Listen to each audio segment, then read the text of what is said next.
pouvoir éduquer à la vie affective, éduquer au consentement dès le plus jeune âge. Si vous voulez lutter contre le fléau des violences sexuelles faites à nos enfants, à nos propres enfants, qui se passent donc parfois dans nos propres familles, dans notre intimité. L'inceste, c'est dans la famille que ça se passe. Plan de licenciement dans notre pays. 300 000 salariés qui risquent de se retrouver sur le carreau. Je pense en particulier aux fonderies de Bretagne. Pourquoi ? Depuis tout à l'heure, on attend le 9h30, c'est inadmissible. Ils viennent de nous dire que le magasin allait être fermé jusqu'à lundi. Salut tout le monde, bienvenue sur Focus Horizon pour un nouvel épisode. Aujourd'hui, nous avons plusieurs vidéos, notamment avec Aurore Berger qui nous parle de l'éducation des enfants, de Yann Brossard qui nous parle du nouveau fournisseur de Renault et notamment plusieurs vidéos. Asseyez-vous, n'hésitez pas à vous abonner et c'est parti. Let's go! Comment vous expliquez que on a vu au vu de Nouvel An de Poutine que tout va bien sur le front, à l'intérieur tout va bien, mais à Koursk toujours pas, j'allais dire, de victoire russe avec l'aide de la Corée du Nord, malgré l'aide de la Corée du Nord, et sur le front de la ligne de front dans le Donbass, ça fait combien de mois qu'on parle de Pokrovsk, bien sûr, et que cette ville n'est toujours pas tombée, même s'il y a eu, encore une fois, 4000 km² de repris cette année, je crois, mais toujours pas de victoire à Pokrovsk. Comment vous expliquez cette incapacité des Russes, j'allais dire, sur deux terrains extrêmement sensibles, chez eux et dans le Donbass, de ne pas marquer cette victoire très importante pour eux? Ils n'ont pas la domination nécessaire, même localement. C'est-à-dire qu'il faut être clair, il y a la propagande russe qui nous dit qu'ils dominent dans tous les domaines. 4000 km², ça veut dire qu'il leur faut encore quasiment 3 ans juste pour prendre le Donbass à la vitesse actuelle. Sachant que des villes comme Pokrovsk seront des verrous. Mais même avant ça, souvenez-vous de Chassivyar. Chassivyar, ça fait 6 mois qu'on dit que ça doit tomber demain. C'est à 6,5 km de Bakhmout. C'est-à-dire que Bakhmout-Chassivyar, c'est plus d'1 an juste pour progresser de ces 6 km qui leur manquent. Le Donbass, vous pouvez rouler pendant 3 heures dans le Donbass. C'est gigantesque. Pokrovsk, par contre, effectivement, quand j'avais été au mois d'août, on pouvait passer la ville par le périphérique à l'est. Maintenant, on est à portée de drones kamikazes, ce qui n'est pas le cas. Mais prendre la ville, ce sera comme Bakhmout. Ça coûtera à la Russie des dizaines de milliers d'hommes. Chiffre russe, Bakhmout, c'était 40 000 hommes. Et à Koursk, c'est exactement de Wagner, c'est le chiffre officiel de Wagner. Et Koursk, c'est exactement le même scénario. Et là, j'ai des témoins directs des soldats, des combattants français engagés sur place. On a perdu 2 camarades, d'ailleurs pas des Français, mais des groupes francophones, des anciens de la Légion étrangère sur place cette semaine.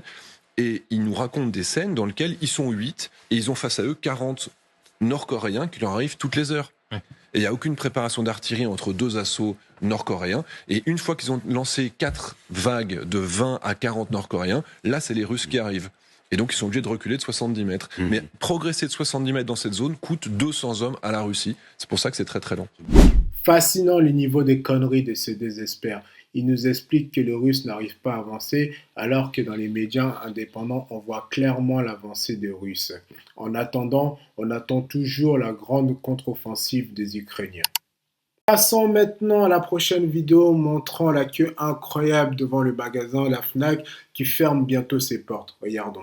Et depuis tout à l'heure, on attend le 9h30, c'est inadmissible. Ils viennent de nous dire que le magasin allait être fermé jusqu'à lundi. Ils ont dit que c'était fermé parce qu'il y a trop de monde et ils ne peuvent pas assurer la sécurité. Une des Fnac les plus mythiques de Paris va fermer et à cette occasion, elle solde tout son stock. Et c'est pour ça qu'aujourd'hui, des centaines de personnes ont fait le déplacement. Certains attendent depuis 6h du matin pour espérer faire de bonnes affaires. Je suis ici depuis 8h20, quelque chose comme ça. Oui, on est là depuis 10h. On a pris le train à Rambouillet à 8h à 9h du matin. Ah, vous aviez prévu quoi? Ah bah ouais, l'occasion ou jamais hein. Je voulais faire des achats électroniques. Je suis venu et dans l'espoir de trouver éventuellement de la mémoire pour différents appareils. C'était pour venir acheter un petit peu de vinyle, de CD, de bouquins. J'ai vu du moins 30, du moins 50, du moins 70 et du moins 80.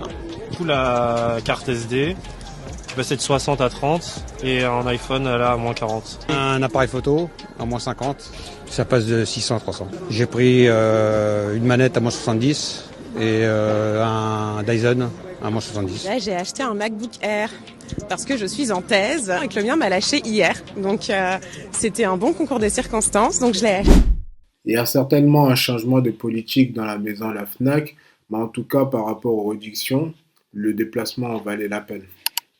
aussi, même si ça fait polémique, que je maintiens qu'il faut, à l'école, pouvoir éduquer à la vie affective, éduquer au consentement dès le plus jeune âge. Si vous voulez lutter contre le fléau des violences sexuelles faites à nos enfants, à nos propres enfants, qui se passent donc parfois dans nos propres familles, dans notre intimité, l'inceste, c'est dans la famille que ça se passe, eh bien, ça veut dire qu'il faut, dès tout petits, expliquer à nos enfants ce qu'on n'a pas le droit de leur faire. Et ça, c'est très contesté par les plus conservateurs.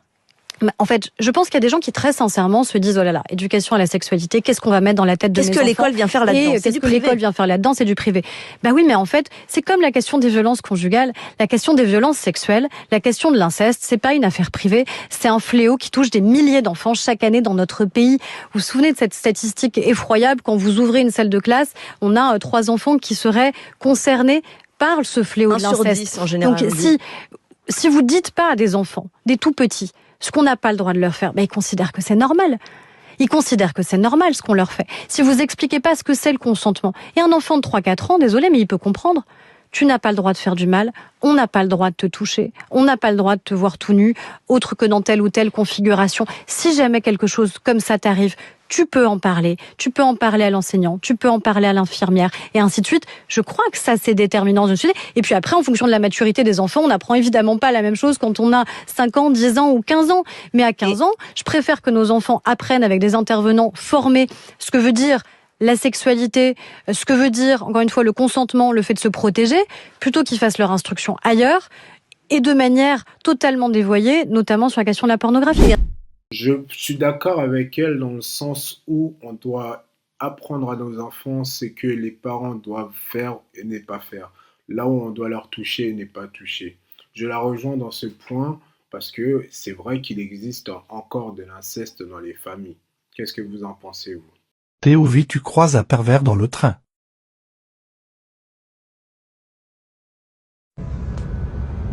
Hé, tu fais quoi là ?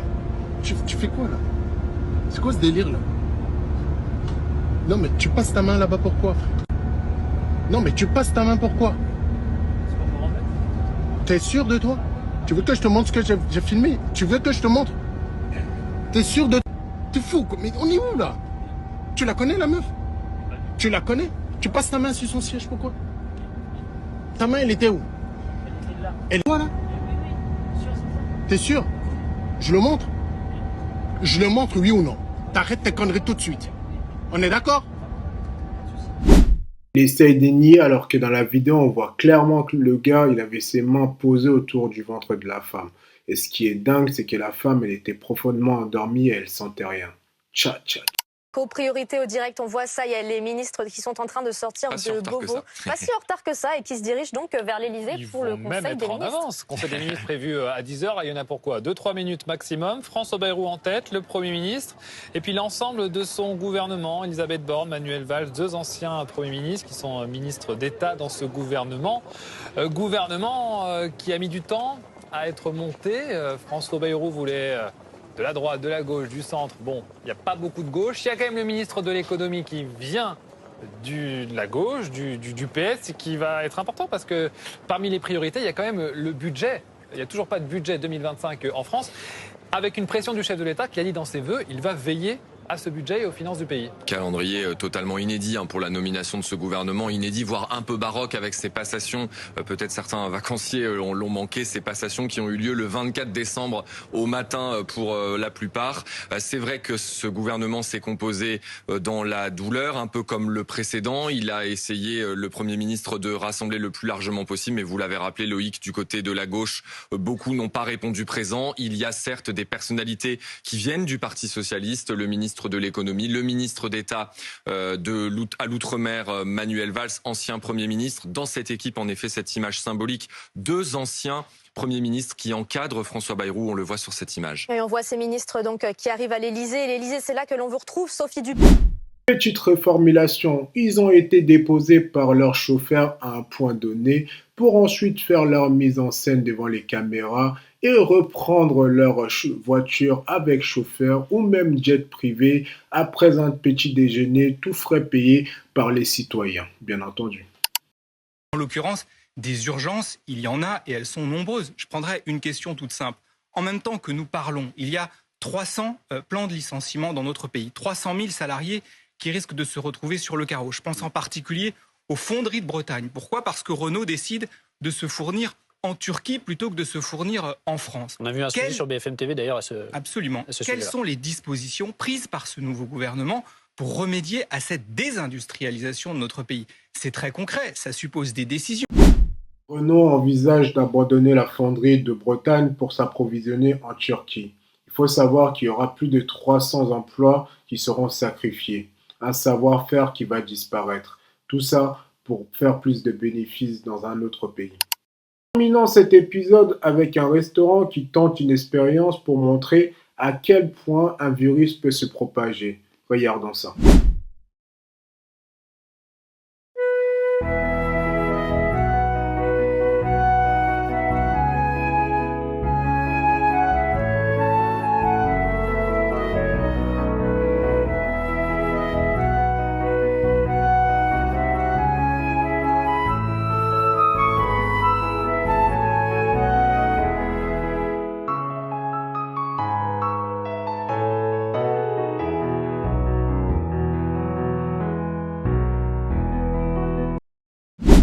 Bref, c'est quand même impressionnant.